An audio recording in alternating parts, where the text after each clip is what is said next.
The little boy stood in the middle of the crowded roadside market, holding a scratched red bicycle with both hands, while tears silently rolled down his cheeks.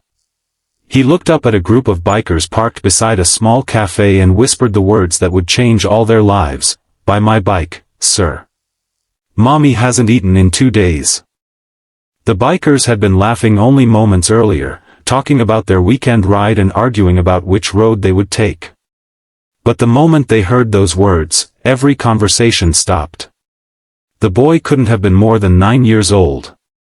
His blue shirt was faded, his sneakers were dusty, and the little bicycle beside him looked like something he had treasured for years. One of the bikers, a broad-shouldered man named Dorian, slowly removed his helmet and looked at the boy. He didn't immediately reach for his wallet. Something about the child's expression told him this wasn't really about selling a bicycle. It was about desperation. Before we continue, if you believe kindness and second chances can change someone's life, please like this video, share it with someone who needs a little hope today, leave a comment, and subscribe to Kindness Corner 2.0. Your support helps stories like this reach more people. The boy's name was Milo, and he kept one hand tightly wrapped around the bicycle's handlebar as though he was afraid someone might take it before he could explain. He told the bikers that his mother, Elara, had once worked at a small bakery near the market. She had been proud of being able to provide for him, even though life had never been easy. Every morning, she woke before sunrise, packed Milo's lunch, and walked nearly an hour to work. But 3 weeks earlier, everything had changed. The bakery owner had suddenly closed the shop after discovering that money was missing from the daily accounts. Elara had been blamed because she was the person who handled the register most often. She tried to explain that she had never taken anything, but nobody listened. She lost her job, and within days, the landlord demanded the overdue rent. Elara sold her small gold earrings, then her old phone, then nearly everything that could bring even a little money. Still, the bills continued arriving. Milo explained that his mother had become quieter every day. She always told him she wasn't hungry when there was only enough food for him. He had noticed that she was drinking water and pretending she had already eaten. For 2 days, she had barely touched anything. That morning, Milo had looked around their tiny apartment and realized there was only one thing left that belonged to him. His bicycle. It had been a birthday gift from his mother 2 years earlier. Dorian looked at the bicycle, then at the boy. He asked how much Milo wanted for it. Milo hesitated before naming a small amount. It was far less than the bicycle was worth. Dorian didn't bargain. Instead, he reached into his jacket and placed enough money in Milo's hand to cover several days of food. But Milo immediately shook his head. He said he needed to sell the bicycle properly because he didn't want charity.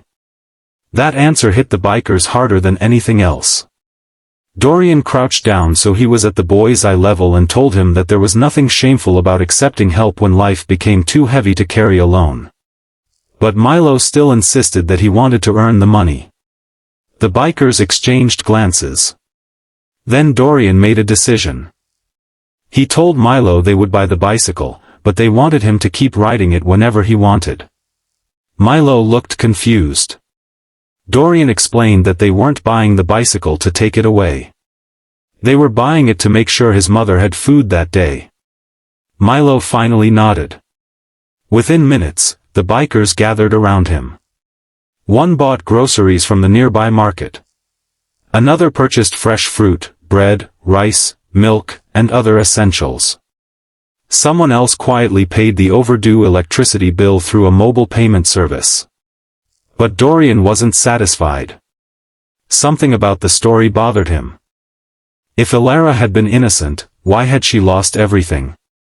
And who had actually taken the money from the bakery? The bikers asked Milo if he remembered anything unusual from the days before his mother's dismissal. At first, he couldn't think of anything. Then his eyes widened. He remembered a man who sometimes visited the bakery after closing. The man wasn't a customer. He was the bakery owner's nephew, Cashin. Milo said Cashin always acted friendly around his mother, but he had once told Milo to stay outside whenever he came into the bakery office. The boy hadn't understood why. Dorian and the others decided to visit the bakery. It was late morning when they arrived. The bakery stood on a busy corner, its windows covered with handwritten signs announcing that it would reopen soon.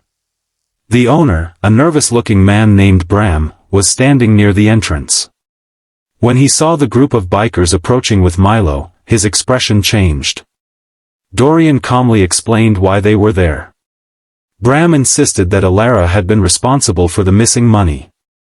He said the records showed shortages during her shifts. But one of the bikers, a former accountant named Reeve, asked to see the records. Bram refused. That refusal raised more questions. Reeve explained that he wasn't there to accuse anyone. He simply wanted to understand how the numbers had been calculated. After several tense minutes, Bram finally brought out the accounting book. Reeve examined the entries carefully. There were strange gaps. Several transactions had been erased and rewritten. Some receipts were missing. More importantly, the shortages appeared on days when Alara wasn't even working. The bikers realized someone had been manipulating the records. Then Milo remembered something else. He told them that Cashin always carried a black notebook. Dorian asked Bram about it. The bakery owner went silent. That silence said enough. After several minutes, Bram admitted that Cashin had been helping with the business accounts. He had access to the register and the bookkeeping system. Dorian asked where Cashin was. Bram said he had gone to the bank. The bikers didn't chase him or cause trouble. Instead, they encouraged Bram to contact the bank and properly review the transaction history. They also suggested involving the appropriate authorities so the truth could be established fairly. By early afternoon, the evidence began to surface. Several unauthorized transfers had been made from the bakery account. The records showed that the money had not disappeared during Alara's shifts at all. Someone else had been moving it. And Cashin's name appeared repeatedly in the financial records. The truth finally became impossible to ignore. Bram's face fell. He realized that while he had been blaming Alara, someone close to him had been quietly taking money from the business and leaving her to carry the blame. The bikers immediately drove to Alara's apartment. Milo ran ahead and opened the door. His mother was sitting beside the window in their small living room. She looked exhausted, but when she saw the groceries, she tried to smile. Then she noticed the bikers standing behind her son. She became frightened and asked why they were there. Milo rushed to her and explained everything. He told her they had bought his bicycle. Alara's eyes filled with tears. She said the bicycle had been one of the few happy things she had been able to give her son, and she couldn't believe he had been willing to sacrifice it for her. Dorian gently explained that the bicycle was still hers to keep. Milo stared at him in disbelief. Dorian told him that sometimes people think helping someone means taking away their dignity. But real kindness, he said, was different. Real kindness helped people stand again. Alara broke down crying. Not because she was helpless, but because for the first time in weeks, someone had believed her. The bikers helped her get proper documentation regarding the bakery situation. Bram later apologized and offered to rehire her once everything was officially resolved. More importantly, he admitted that he had judged her without enough evidence. The case against Cashin was handled through the proper legal process, and the stolen business funds were eventually traced. But something even more important happened afterward. Dorian and his friends kept visiting Alara and Milo. They never treated them like charity cases. They treated them like neighbors. A few weeks later, Alara found a new job at another bakery, one where the owner knew her story and respected her work ethic. Milo returned to school with his bicycle, proudly riding it through the neighborhood every morning. And every Saturday, the bikers stopped by the same little cafe. Milo would ride up on his red bicycle, park beside their motorcycles, and proudly show them something new he had learned at school. One afternoon, Dorian noticed a small handwritten sign attached to Milo's bicycle. It said, "Kindness is never wasted." Dorian smiled. He asked Milo who had written it.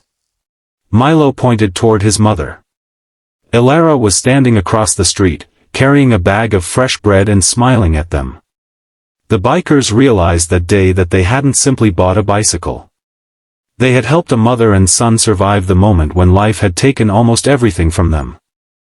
And Milo had taught them something they would never forget: sometimes the smallest person in the room can carry the biggest heart. Months later, the bikers organized a community fund for families facing sudden financial hardship. They called it the Second Chance Fund. Milo was invited to the first community event. He stood on a small platform beside Dorian, looking nervous as dozens of people watched. He held the same red bicycle helmet in his hands.